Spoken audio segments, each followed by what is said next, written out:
What will I do if I had to start rabbit farming all over again? Hello guys, welcome back to Sadiq's Rabbit. My name is Sadiq, a young and passionate rabbit farmer here in Ghana. So today's video I actually want to share with you guys what I would do if I had to start rabbit farming all over again. And I will share with you some of the ideas that you can use to start your farm and how to grow the farm. Okay, and by the end of this video I'll be giving you a bonus tip that I use personally that really works for me and I like it like 100%, and I'll be sharing that with you guys as well, so stay tuned for that. And there is at least 50 plus topics that you need to learn about rabbit farming before you start. Okay, and I will dedicate my time right from now on. I will dedicate my time to publish all this content for you guys, not at a cost, free of charge. So all I want you to do is to participate.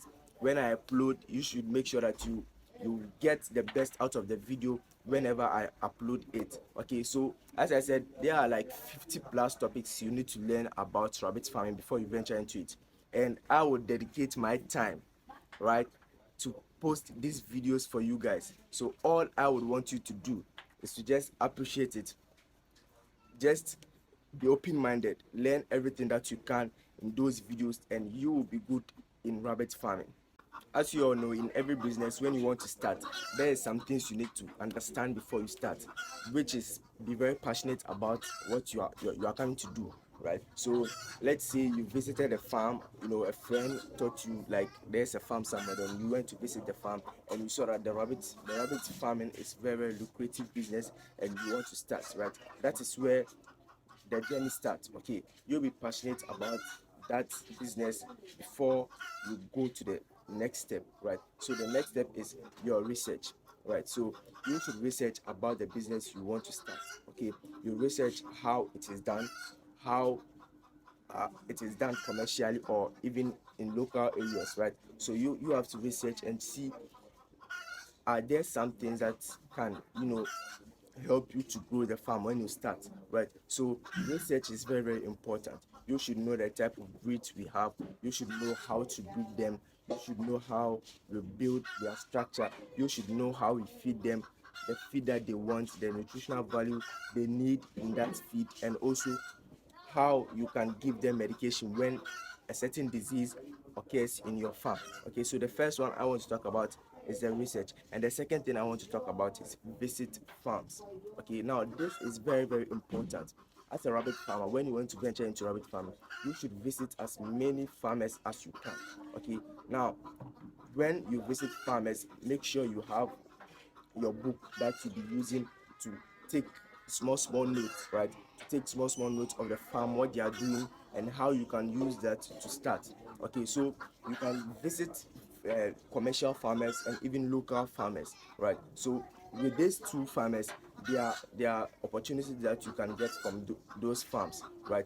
Like the commercial, you can know how the feed is formulated, how the marketing is done, like in a big scale, what is the average weight the market needs, what is the breed that is in high demand in the market, right? So when it comes to the local market, local farmers too, you can learn how to medicate them even organically, right? Organically or injection. You can learn how to manage the rabbit when they give birth. You know what to do when they give birth. You also know how to keep them, at winning stage. You know how to take care of them. They shouldn't die early and all of that, right? So if you visit farmers, your chance of growing your farm is very high because you know what is good, like what is good on the market, like what others are doing, right? So that will give you an idea of how you can start your own as well. And the third thing I would do is to create a space to start. Now, as you guys know, I started from the backyard and now I'm still at the backyard, but in more advanced way, right? So you can just start it small, either 3 doors, one back, or 5 doors, 2 bags. You can just start with it and you can grow with that farm. Okay, I assure you, when you do it right, learn the basics of it first. Okay, learn the basics first before you bring in the rabbit. Okay, so create your space to start. Okay, so now this side you see, I just started it from scratch, right? So I did it like last year, but this year I demolished it and I rebuilt it right before making this structure here.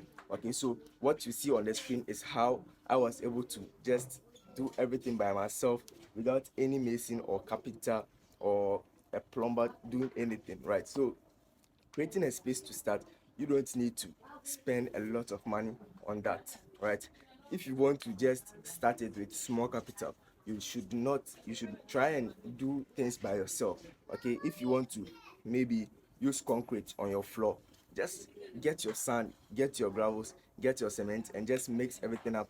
You can do it, right? So when starting, you shouldn't waste much money when building your place to start. Even with the cages, nowadays on YouTube, you can get various videos that you can watch about the cage building, and you can just start with it. Okay, it's very easy. You should just learn how the dimensions of the cages that the rabbits need, and also how you can put up the structure in order to, avoid predators and all other stuffs. Okay, so building your place to start shouldn't be like a very much problem for you when you want to start. Okay, so the fourth thing I want to talk about is know your purpose of starting. Okay, now for me, I'm into the rabbitry for meat purposes, right? I'm into the rabbit for meat purposes, but if I have my winners in large quantity, then I can sell off some of them as breeders, right? Not major, like much more of them. Like 70% of them will be for meat, and the 30% will be for starters, right? For me, I'm going in on 6 doe units, so I'll be able to get maybe at least 25 or 30 kits in a month, right? So I can just divide that so that I can sell some as breeders and use the rest for meat. That's how I want to go into it, right? So know your purpose of venturing into the rabbit farming. Now we have meat purposes, we have breeding purposes, and we have fur purposes, right? So some people would want to buy the fur of the rabbit to use it for other stuffs, right? So you can venture into meat rabbit and venture into fur as well, because when you slaughter the rabbit, you get advantage of the fur and you can sell that too. Okay, so with the meat purposes, you have to be breeding your rabbit constantly, right, so that you can be getting the kit to sell out for meat, right? And with breeding purposes too, the production is somehow slow, right? Every 3 months before you breed your rabbit again, every 3 months then you breed your rabbit again. But with meat, in the commercial basis, they don't give a doe like 3 months for her to keep the kids before winning them. By 2 months or 2.5, they will just breed the rabbit again because they want the meat faster. Okay, and also with the fair purposes, with that I said you can be selling the meat and also be using the fur as well. And the next thing I will do is to get a good mentor.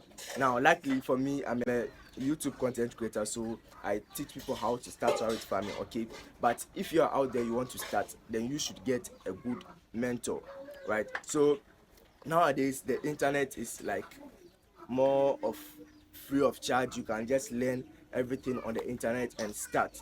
Okay, now with good mentors, I mean either physically or maybe on internet, right? On YouTube like this, you should have at least 5 channels teaching the same thing, right? So that you can get to learn from others as well. You shouldn't be like on one place learning from one person, right? That won't help. You should get at least 5 channels that teaches the same thing, so that you can have like a broad knowledge on every aspect of it, right? So if you don't want the internet to, then you can just be paying some few dollars on the internet so that you can be taught how to start, if that's what you want, right? If you don't want free of charge, then you can just go and pay someone out there to teach you, if that's what you want. And the same thing I would talk about, or I would do if I had to start, is getting my rabbit from the right source. Okay, now this is very important when it comes to rabbit farming. And the mistake that people make in this aspect is that they don't ask for records when they go to the farm to get their rabbit. You should ask for the record of the rabbit you are getting. Okay, now why is this important? You have to get the information of the parent stock, information of the mortality rate, information of the litter size, right? So that you will know what you are dealing with. You will know the gestation period of your rabbits, okay? Because it really helps. It really helps. You can have to know if their mortality rate is like is good, right? If their mortality rate is good or not, and you will have to know that this breed that I'm getting, her parent stock are giving birth like on a large litter size, and also the kids, the mortality rate is very low, right? The mortality rate is very low. Then you can get that specific rabbit to start with, okay? So getting it from the right source will save you a lot of time going around asking a lot of questions. Your rabbit is not giving birth early, your rabbit is not getting pregnant, your rabbit is doing this, is doing that. You should get the record from the source that you are getting the rabbit from, and it will save you a lot of time. And the seventh thing I would want to talk about is have the market before starting, okay?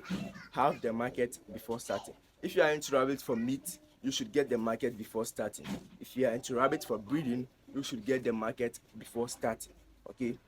This will also save you a lot of time and money, okay? So imagine you've started the rabbit farm, right? And you started with 6 month old does and 7 month old bucks, okay? So the instant that you start, you can give them a week of rest before breeding. So you let people know that, okay, by 3 months time I'll be having some rabbits for sale, either for meat or for breeding, okay? You will let them be aware that you have the rabbit for sale, okay? So when the time comes, then they will just come and buy it. But in a case where you are in a hurry to start, so you just started, the rabbit started giving birth, and you don't have space to keep the kids as well, and also you are feeding them too much, okay? Think of it, you are spending too much money, but you are not having the market, or you are not having the people to come and buy the rabbit, okay? So it is very important to get the market before starting. Now this is a mistake that we all have done it before, okay? As starters, we've not been doing that, right? But for now, we are learning from our mistake and we are doing it right, okay? So if you get a market before starting, then it will save you a lot of time. Now the eighth thing I want to talk about is have a marketing strategy, okay? Do not be pricing your rabbit as the way people are pricing, right? Have your own style of doing it, right? Meanwhile, others prices are way higher, but because you have the mindset, or because you know how to market your rabbit, then you have your price way less than they do, and also you can get to sell it out faster than they can sell it out, right? So having a marketing strategy, then you need to get the information of the expenses of your farm, the feeding, the cost of feeding, the cost of medication, and the cost of labor. Now you can just do the mathematics around these four things, and you can get a good pricing for your rabbit, okay? And you make profit, right? You make profit even though the prices will be low, but you still make your profit at the end of the day. Do not be pricing your rabbit as the way people are pricing. You should have your way of doing it, okay? So, and the ninth thing I want to talk about is know how to sell, okay? Knowing how to sell is a very broad topic that you need to understand, okay? How is your marketing style, okay? How do you package your rabbit for customers, okay? You know how you package it. If it's for meat, how you package it for them is how the customers will recommend you to others, okay? So if it's for meat, you should have zip lockers that you can use to package your rabbit before you sell out. And also, if you are into the rabbit for breeding, then you need to know how to package the rabbit for the buyer, okay? If you be transporting it to the person, or you'll be giving it to a car to transport it to the person, know how to do it and be perfect at it, so that the customers can recommend you to others. Now if you were able to watch the video to this side, you are very lucky to have my bonus tip, okay? The number one bonus tip is have a marketing partnership, okay? Now this is like a key factor you need to understand before starting the rabbits. Although different farmers have their different marketing style, but have a marketing partnership. You should partner with at least 5 farmers, okay, doing the same thing as you. If they are into meat, you are into meat. If they are into breeding, you are into breeding, okay. And how can you use this to make money? Okay, so see, when you have rabbits available for sale, okay, just contact those 5 farmers. Let them be aware that, yo, I have some meat rabbits available. I have 15 of them, I have 20 of them. Then they will be aware, okay. So as they are looking for the market, then they are looking for it in a large quantity, right? So when they get the market, they will call you back, okay. So when they call you back, they will be like, okay, so we have the market now, and the buyer wants to buy it in this amount, like this is the amount he wants to pay for each rabbit, okay. If that's good for you, then okay, then the deal is done. You can just supply the meat and get your money, right? And also, if their pricing is different from yours, let them know, okay. Let them know. If they are selling maybe 4 months old meat rabbit for $10, okay, if they are selling it for $10, then you are selling it for maybe 8, but because of your marketing strategy, you are selling it for $8. Let them know, okay, so that they can know how to, price the rabbit, okay, before selling it out, so that when the money comes, you have your share or you have your profit in it, okay. And the third bonus tip I want to give is always give a discount, okay. Give a discount at least once in a while, right? So that customers can know that yes, this rabbit farmer is up to something, right? So this is very very good. When you can do it well, it will save you a lot of time, and you can sell out your rabbit faster. At least once in a while, you are selling a 4 month old meat rabbit for $10, then you can be selling it for maybe a discount at $8, right? So that you can get more customers to come and buy it, maybe in Christmas or Easter or any festival period. Then you can be selling it at that price. And the last bonus tip I want to give you guys is package for customers, okay, at a free of charge, right? If you are a beginner, and you start selling out your rabbits, do not charge anything for your packaging. Yes, you might spend some money doing that, but at least you should try and see how it is going to help you. It helps, guys. It helps. So when you do it, just come to this video and just comment in the section. Let me know if it worked or not. Just be packaging it for them. At least first 20 rabbit that you sell for meat, you should slaughter and package for them, and they will come back, I assure you. So yes, that's what I have for you guys for today, and I hope you've learned a lot of stuff from this video. If you enjoyed watching this video, just hit the like button so that YouTube algorithm will share this video to many people as possible. And yes, if you are able to watch till this part, you are very lucky to have my bonus tips. And just try it. Just come back to this video and let me know if it worked or not, okay? So until next time, peace.